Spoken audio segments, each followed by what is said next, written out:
అమ్మా నమస్తే అమ్మా. నమస్తే మా. ఏమ్మా టిఫిన్ ఈరోజు? ఈరోజు టిఫిన్ మా ఇడ్లీ, దోశ, శనగగింజల చట్నీ, కారం చట్నీ, వడ, సాంబారు, మంచినీళ్ళు మా. ఓకే అమ్మా, వెరీ గుడ్.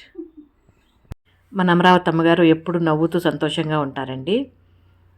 ఈరోజు మన టాపిక్ ఏమంటే, ఈ రకంగా 2-3 రకాల టిఫిన్ పెట్టినప్పుడు, అంటే ఇక్కడ దోశ, ఇడ్లీ, వడ అంత పెట్టాం కదా, మన వాళ్ళు ఏమంటారంటే ఒకే రకం పెట్టచ్చు కదా, 2-3 రకాలు ఎందుకు పెడతారు అన్నట్లుగా.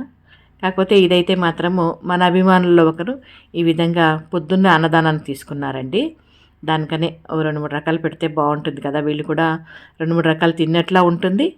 అదేవిధంగా ఎవరైతే అన్నదానం చేస్తారో వాళ్ళకు కూడా మనస్తృప్తిగా ఉంటుంది. కాకపోతే ఆ క్వాంటిటీ మీరు గమనిస్తే ఒకే ఐటెం పెట్టినా ఎంత పెడతామో, ఈ రకంగా 2-3 రకాలు పెట్టినా కూడా అంతే పెడతాం. దాన్ని చూసుకొని గమనించుకొని పెడతాం. ఎందుకంటే వాళ్ళకి కాస్త ఎక్కువైనా కష్టమే, తక్కువైనా కష్టమే. దానికని ఈ విధంగా. ఇది ఇప్పుడు మన చిన్న వీడియో. నచ్చితే లైక్ చేయండి.